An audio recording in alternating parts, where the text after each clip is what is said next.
Welcome to a Mythmaker's Sidecast, Lord of the Rings, an author's journey. My name is Julia Golding, and in these episodes I'm taking us through my favourite book, The Lord of the Rings, looking at it from a writer's perspective. And today we have reached Chapter 7 in The Fellowship of the Ring. That is the chapter called In the House of Tom Bombadil. Right, well, this is a chapter which will be completely unfamiliar to anybody who only knows the story from the films, because Tom Bombadil has been jumped over by most people who have told the story because there is a feeling that he doesn't fit. I was looking at this at the end of the last episode. There are things about Tom which make him unlike any other character in the story. And one of the things that emerged for me when I was looking again at this chapter for this sidecast is how, in a way, he is exceptional, but he is also more Middle-earthy than anybody else.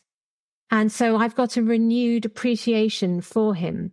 It's almost as if Tolkien has put in these early chapters, through the synthesis of his imagination, a character who is a kind of touchstone.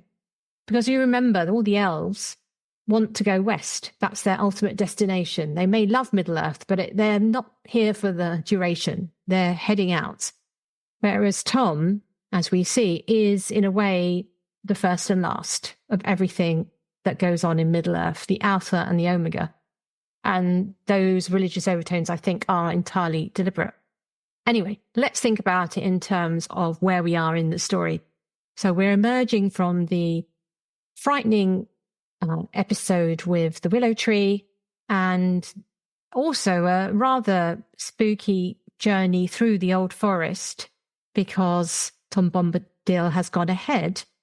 But then we get this break. We've entered into one of those little havens that Tolkien gives us in the story. You can probably think of the others. We've got the haven of Rivendell, even the inn at Bree, which to a certain extent is a bit of a haven, but certainly Rivendell and Lothlorien. And also one of my favourite is Ithilien, the episode when Frodo and Sam meet Faramir, but that's jumping way ahead. We're not anywhere near that part yet. And the House of Tom Bombadil is a haven. And this is given to us in very clear language. It's the language of generosity. Note, he calls it the wide stone threshold, not a narrow gate. It's wide. And it's full of the light of lamps and many candles. So we get a sense of the doors being open, the lights are on, and everybody is welcome inside. So the first person we meet in Tom Bombadil's house is actually Goldberry. And I want to point out here one of those stylistic tics that Tolkien has, which is to invert the normal sentence structure. English is quite flexible. It's fine to do this. But it gives, in this case, a more, I suppose, more storytelling, more portentous introduction. So you could have said, in a chair sat a woman, but we have to wait. It's like we're approaching her. The sentence makes us approach her slowly, with appreciation. In a chair, at the far side of the room facing the outer door, sat a woman. And we land like in front of her. Brought to her very feet. And he uses this quite often in the speech of characters of a higher register, the sort of rangers and wizards and Denethor. They quite often have a inversion of speech which feels to us almost a little bit medieval. There's something more less like the natural speech patterns of the hobbits. And when the hobbits start doing it, you know they're sort of acting up to their company. Anyway, one of the ways to learn about this is just to read out that paragraph to yourself, because it goes on to a lovely description of what she's wearing, all the time making her comparisons to things to do with the river and river foliage, because she is in a way a river personified. She is the river daughter. Quite what a river daughter is, we are never really told, but we get the sense that she isn't human, she isn't an elf, she has come out of the natural world. She's the spirit of the local river in some way. And I don't think we need to totally understand it because it's part of being mysterious, which is the heart of Tom and Goldberry. There are things in nature we as humans / hobbits never get to understand completely. We also see all the way through this chapter just how they are reflections of each other. So she, like Tom, is impetuous and quick. She moves, she jumps, she leaps, and her speech falls into a similar pattern to his. And she also is depicted laughing. So his and her, you can imagine they have matching pajama sets as well. They are very much made for each other. I think it's worth pausing here that this is probably, aside from the odd mention of someone like Lobelia, Sackville Baggins, this is the first time we meet a woman. Oh, there was Mrs. Maggot, wasn't there? But she was very much just serving supper. But in this case, the first proper introduction to a woman we get, a woman who's got her own opinions and extended things to say. And we note that Tolkien doesn't do ordinary run-of-the-mill women. They're all queenly, with the exception of Yorith. And we have to wait all the way through to Return of the King before we meet her. It's just what you get with Tolkien. That's his world. Anyway, back to Goldberry's welcome. Note that her speech patterns have the rhythm of something like an incantation or a song or a poem, and they act like a counter charm to the evil that they've just passed through. And we also have the almost religious banishing. You can imagine it a bit like a priest coming in and blessing a house, because obviously Tolkien had a Roman Catholic upbringing, but there's a sense of she's sprinkling her holy water and getting rid of all the bad vibes in our terminology with her language and her speech. Speech has power in the Goldberry and Tom Bombadil world. So Tolkien is saying they're not elves, and he makes this very clear because he talks about the kind of magic they do have. And there's this intriguing phrase that the magic is less keen and lofty than the elves, deeper and nearer to mortal heart, marvellous and yet not strange. And this connects to what I was saying, that in a way, Tom Bombadil and Goldberry are even more of Middle-earth than the elves. They have every right to be there, and they will still be there when everybody else has come and gone. And just on a bit of character development here, we see that Frodo, again, is the first to find the right words. And he also shows his memory for verse because he repeats the song they heard from Tom Bombadil on the path near the willow. He does have this ability to rise to the occasion, Frodo, and you can see why he does become the friend of wizards and kings, because there is something noble in the way he conducts himself in courts. This is the court, in the sense of king and queen, of Tom and Goldberry, and he is the approaching ambassador from the Shire with the right words. There's always something a little bit finer about Frodo, which others do also remark on. So what I like about Tom and Goldberry and the way they're imagined is the association with the seasons. Goldberry is very much spring and summer, which hops over to spring again, which is referenced in the little rhyme about her.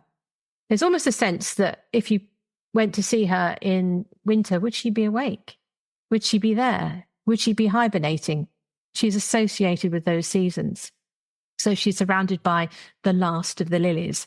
And her colours are all spring-like colours. They're green, they're white, they're silver, and her hair is sort of golden fair.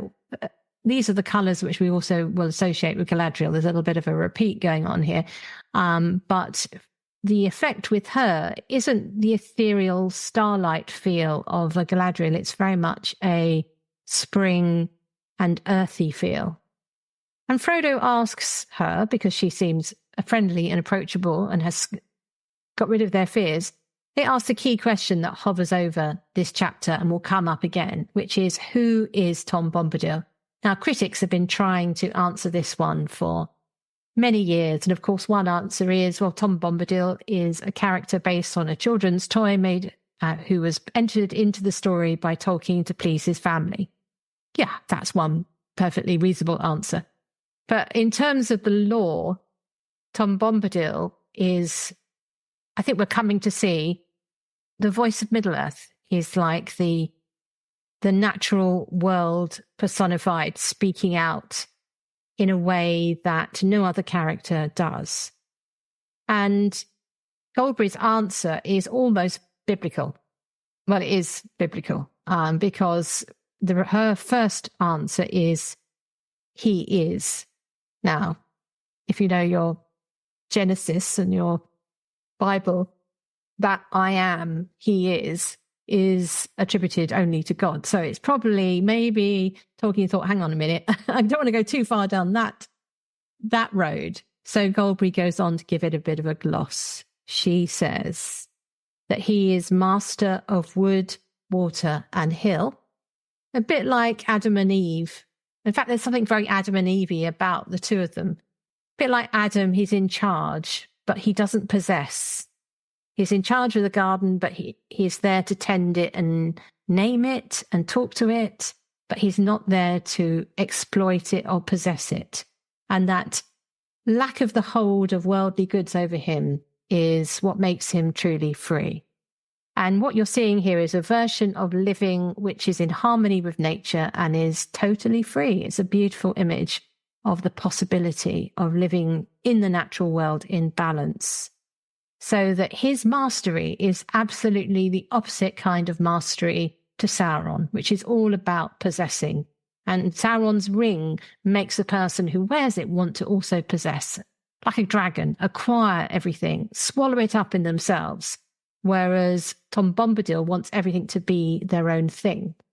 So if you're trying to answer the question of why have this chapter, I think it's this thematic opposite that we understand more what the darkness of Sauron is if we understand what the lightness of Tom Bombadil and Goldberry means.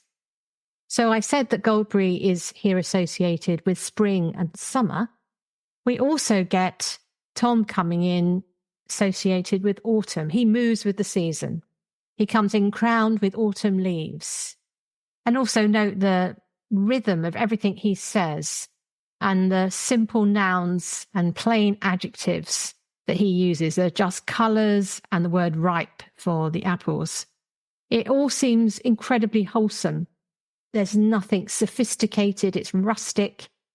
The scene where I sometimes find my sort of taste buds reminding me is in Bjorn's house in The Hobbit, when they're served the things that Bjorn tends, his honey cakes. There's an element of that rustic charm, which is that down-to-earth magic here of Tom and Goldberry. And the sentence pattern is, it feels like rocking to and fro. Try reading it out, you'll see what I mean. They are, of all the characters, aside from Gollum, they are the ones with the most idiosyncratic speech pattern. I guess maybe Treebeard also has something very unique in his sort of prolix nature. Yeah, so I'll allow him into the group. So we've got Tom and Goldberry with this rocking rhythm. And if you ever hear an audio version of it, you'll find that the readers are almost trying to sing it as they speak it. It's well worth reading it aloud yourself. And then you've got obviously Gollum's incredible speech, which I'm looking forward to exploring how that's put together. And Treebeard's with his long pauses and his run of words. So he runs at things and they're long extensions, whereas Goldberry and Tom are sort of bounding, leaping, echoing, rhyming. So very distinct. Another thing I noticed here is this is the first place they stop outside the Shire, and there's something very much like a hobbit hole in this house. It doesn't seem to have an upstairs. Maybe it does, but we don't go upstairs. And the kind of hearth, the food, the comfortable bedrooms, the facilities for washing, it does seem very close to the Shire in the way it's set up. And maybe Tom was the architectural consultant on how they actually lived in the Shire, but there seems to be a real kinship between Tom and the hobbits just in the way he lives, which means it's not so very foreign. And note that we're even in the furnishings, we're still harping on these colours of yellow, green, white. Those words are being struck like a bell again and again. And we even get green slippers, which I would rather fancy a pair of. And the spell that this house is weaving, a totally benign spell, affects the hobbits. And we get this charming description of them sitting at supper, and they all almost seem to be singing as they speak. And this is one of the really strong talents of the many, many talents of Tolkien, is his ability to make an atmosphere of a place feel so real that we can imagine. We all feel as though we could go for a walk in Middle-earth and visit it. And this is how he does it. You see his characters not just passing through a place, they become the place. They take it on board. Their behavior changes in those places. And we are sort of living through them vicariously, and we feel what they are feeling. Very brilliantly done. Then there's a transition in this chapter where we started off with all the lights were on. And now, as the mood changes, the light concentrates around the hearth. And this is the shift to the storytelling. And Goldberry at this point leaves them. And there's this wonderful description that is almost as if when she leaves them, she transforms back to being the river. I sometimes wonder if she is actually really real. She almost feels like a hallucination at times. But anyway, so when she leaves, the sound of her footsteps was like a stream falling gently away downhill over cool stones in the quiet of night. Just a little sidebar, if you're watching the Rings of Power series, Goldberry appears in that off screen. I don't know if she's going to pitch up in later episodes, but I can see why they chose to do that, because there is something. She does seem to vanish, ebb and flow, which is great for a river daughter. Anyway, Tom very much stays with them, and he begins to tell them tales, giving them the answers to some of their questions without them even having to ask for them. And what I think I'd want to point out here is the way Tom talks about himself. He talks about we, and he also talks about himself in the third person. And what I think you'd sometimes say that this is not the royal we. It's as though he cannot think of himself separate from the world in which he lives. It could, of course, be him and Goldberry, but you suspect it's also him and all his ponies, plus all the creatures and the trees, that's the we he's talking about. And when he's talking about himself in the third person, I get the impression here that the mindset behind that is his identity is spread beyond himself. So Tolkien has created a unique version of the third person here, a person talking about himself which isn't self-absorbed. And then we get a very good example here of how Tom drifts from speech into verse. He just drifts from one to another. You can see on the page there's two clumps of verse, but it's the second one is most like a conversation because he's giving them the answer to why he was passing the willow tree at that particular time. He says, "And that proved well for you, for now I shall no longer go down deep again along the forest water," and so on. This is freshly minted verse in answer to the particular thing that happened today. He lives on this cusp where speech is song and song is speech. And that's when Frodo asks about more information about the Willow Man. But Merry and Pippin, who have had the worst of the experience, being trapped inside the tree, don't want any dark thoughts before bed, very sensibly.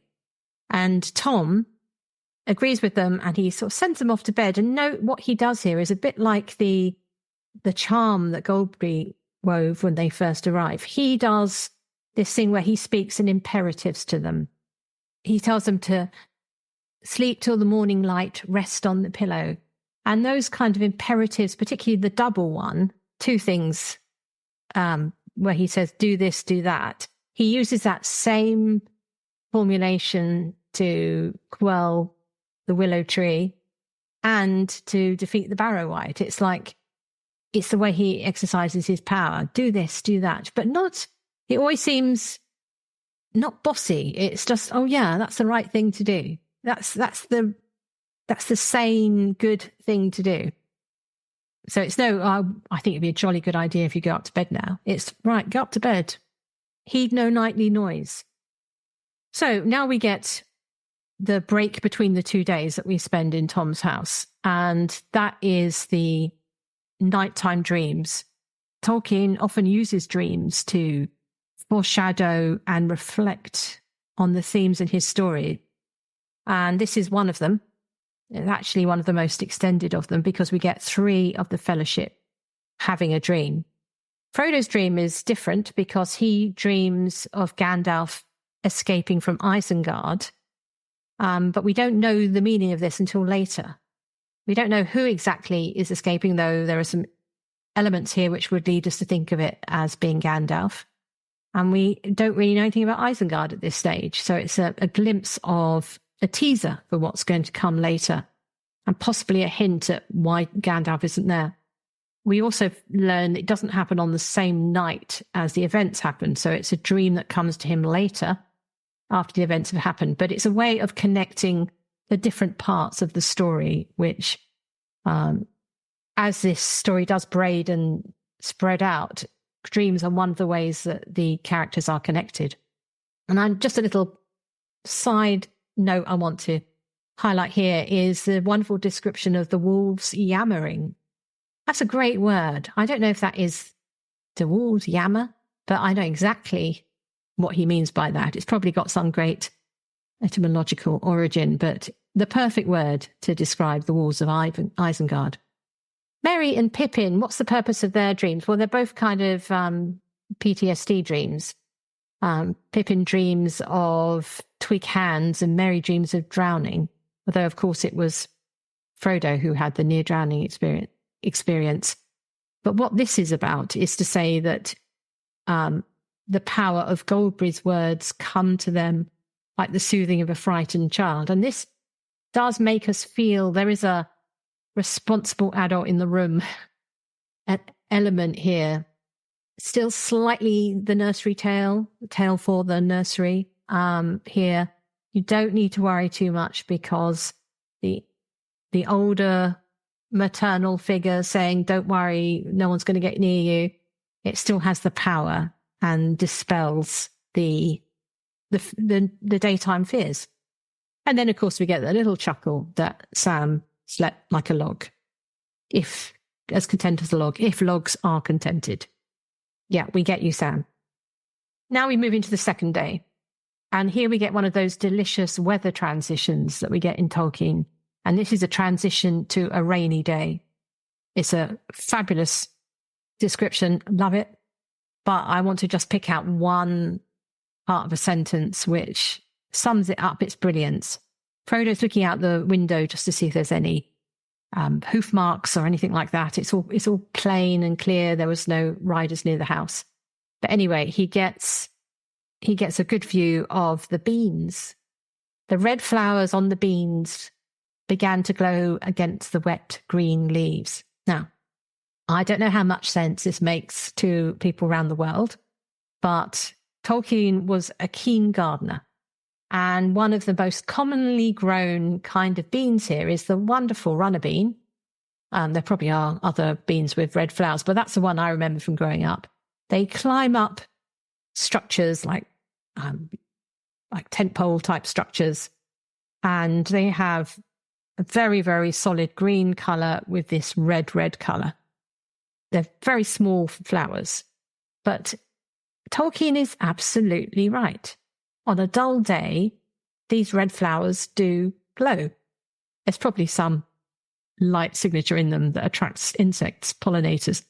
But he has captured brilliantly what it's like to be out in a country garden on a dull day in England, of which there are many. Anyway, Tom comes in from leaping on the hilltops. We sense that he is bigger than his person. There is a feeling that we don't see him doing that, but we totally believe he could. I think in this, he feels almost godlike in a demigod way. And we sense he has his powers barely kept in, barely bridled. That thing about not getting wet, being able to move amongst the raindrops, not falling on him. He's also aware. He's aware they had a bad night, and he's ready to dispel it with a jolly good breakfast. There's one other, as well as the red beans, I just want to point out the chalky path detail. So I live on the Downs, just south of Oxford, and the Downs, which Tolkien knew and loved, and we are in Down land, because that's where we're going, to the Barrow Downs, are made of chalk. And when it rains, indeed, the chalky paths do become like milky in the rain. They're also really slippery, pretty dangerous paths in the rain. But it's a wonderful piece of observation. And the rainy day gives the hobbits the excuse to stay for an extra day in this haven with Tom and Goldberry. And of course, they sit down and tell stories. Of course they do. But this, I think, is one of my favourite tale-telling exchanges here, because they tell you so much about the character. Just note, we don't hear all the stories that Tom tells, but it's notable that the way it's described is he tells them stories of evil things and good things, things friendly and things unfriendly, cruel things and kind things, and secrets hidden under brambles. Tom lives in a world of things. He's not in some half other world. The elves have access to this sort of special plane almost, which is their being and their magic. Tom is rooted in things. And it's not without purpose. What's clear is that he's telling them the things they need to know. And he goes on to tell them about how the wood feels about what's happening in the wide world, and how we meet its orcs and others who are doing this, and probably humans too. But he has the wonderful line how the trees are filled with hatred for those that go free upon the earth, gnawing, biting, breaking, hacking, burning, destroyers and usurpers. So how we look to the trees and the things planted in the soil. And that line, in case you think it sounds familiar, is given to Treebeard in the Peter Jackson version. And in fact, a lot of the best stuff in the Treebeard in the film comes from these Tom Bombadil sections. So let's give them back in our imagination to Tom, because it's a Tom thought rather than a Treebeard thought. And he gets down to describing the great willow and its dominion over all of the forest. And we get to understand that, of course, they always were going to end there. What the little hobbits could not stop was that confrontation. And we get a sense of how powerful the willow is. It's interesting to note that Tom's theory of the trees all talking to each other and communicating with each other is, of course, where biology has reached with trees, and the amazing ways that trees release certain chemicals and pollen and all sorts of things to communicate. So Tolkien's way ahead here, or Tom, his character Tom is. But if the willow is so powerful, it makes you think how much more powerful Tom is, because he is able to bring that great willow under his control by just telling it off. Basically, he told it off, slapped it on the side with a stick, and it released the hobbits. So we've left behind that particular threat. And then we get this absolutely fabulous passage, which in my version is on page 141. I don't know if your edition is the same, but it's what I'm calling here the fast forward of history on the Barrow Downs. Tolkien doesn't let us forget, which is what's just over the horizon. And it's just wonderful. Suddenly Tom's talk left the woods and went leaping up the young stream, over bubbling waterfalls, over pebbles and worn rocks, and among small flowers in close grass and wet crannies, wandering at last up on to the downs. So he leads us there. They heard of the great barrows and the green mounds and the stone rings upon the hills and in the hollows among the hills.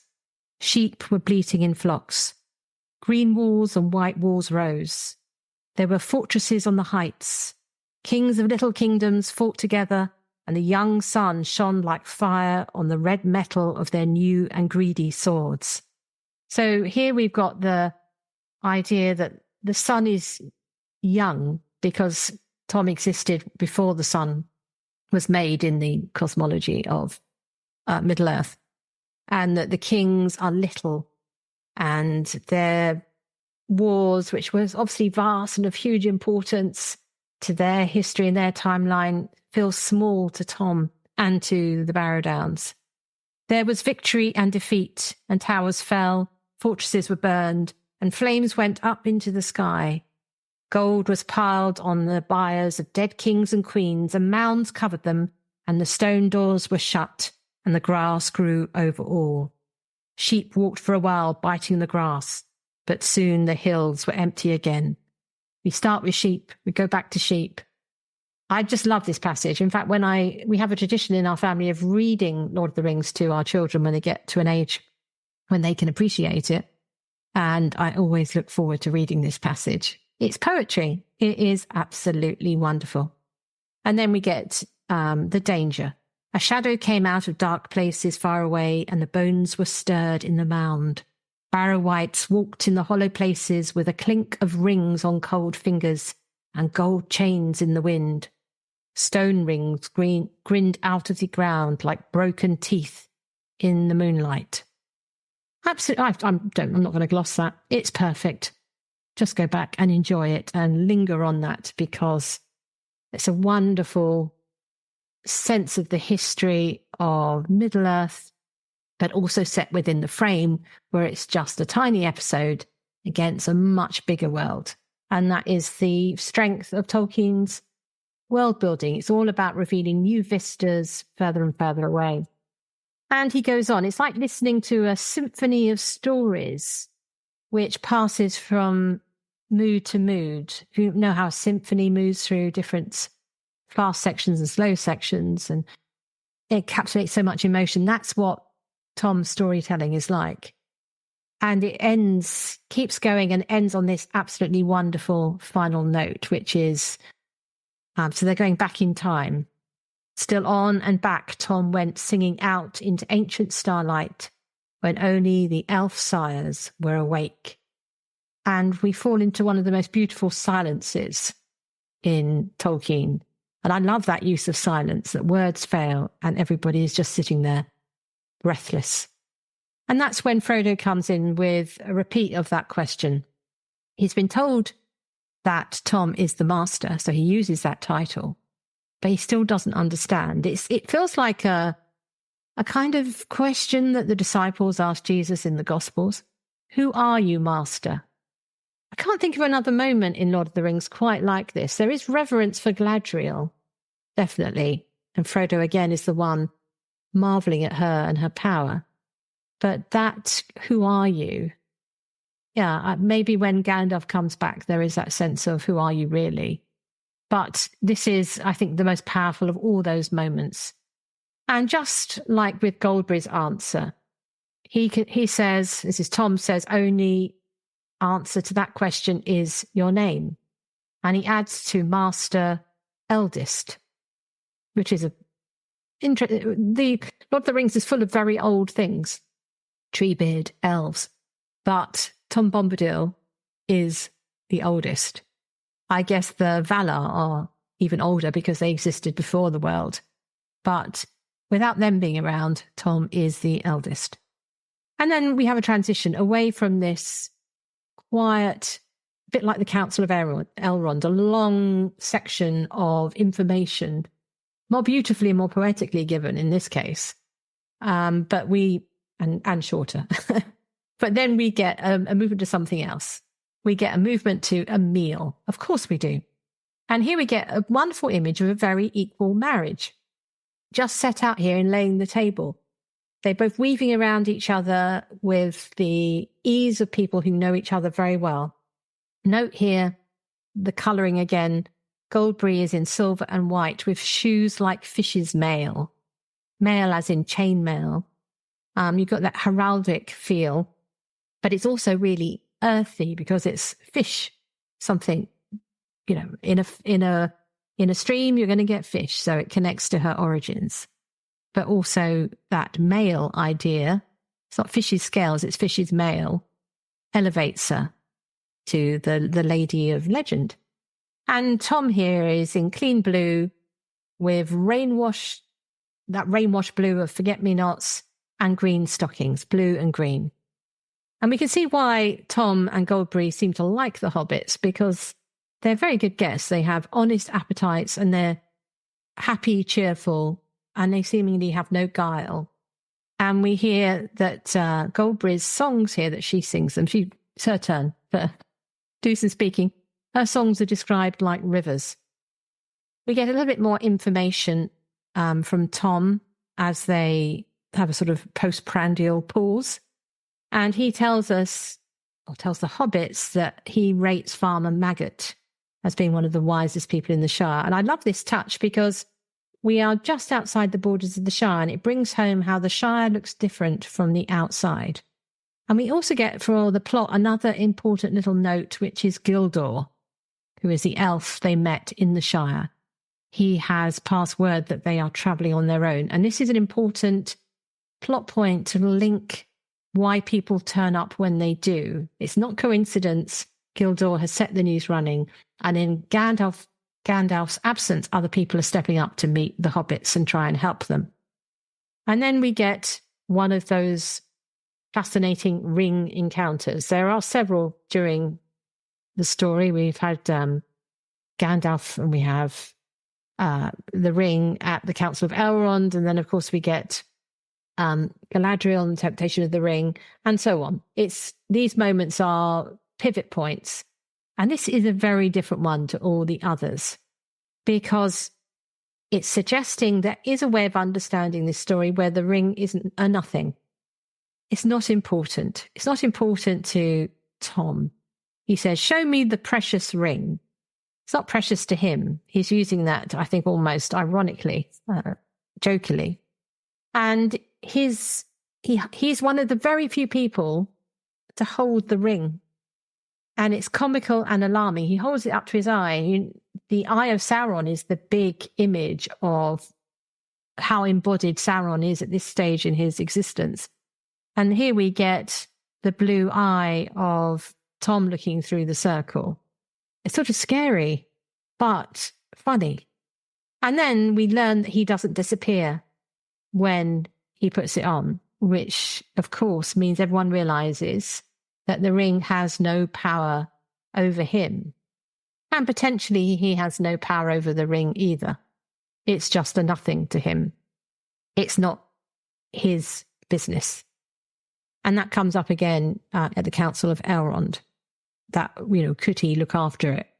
And the answer there is, well, he'll just forget about it because it's not doesn't fit in his world and his way of behaving. And it's noticeable here, the bad effect of the ring, because it's the first guile, the first craftiness creeps into the house. Because when Frodo gets the ring back, lovely description here that he feels like a person who has lent something, a trinket to a juggler. Is it really mine? Have they changed it? They swapped it out? And he's suspicious. So to test it out, he puts it on, which he's been told not to do. And he tries to creep away. So you get the sense that the ring drives you apart. It makes you act in a way that isn't being a good guest. It's sort of against the spirit of the Tom Bombadil house. And Tom's response is priceless. "Take off your golden ring. Your hand's more fair without it." Totally sums up the healthy reaction to the ring is it's better off not wearing it. And then we come to the end of this day, And as they go to bed, we get the last of these words of advice of what to avoid, which means, of course, they're going to walk straight into that danger. It's the trailing end that draws us out of this haven to end up on the stone barrows. But we also know that Tom has taught them the get out of jail free song, the Ho Tom Bombadil, Tom Bombadillo song. So we're also comforted by the fact that he's not kicking them out with no hope. He's saying, don't go there, but if you do go there, remember this song. So it ends on a note of comfort. But I think we can probably all guess what's going to happen tomorrow.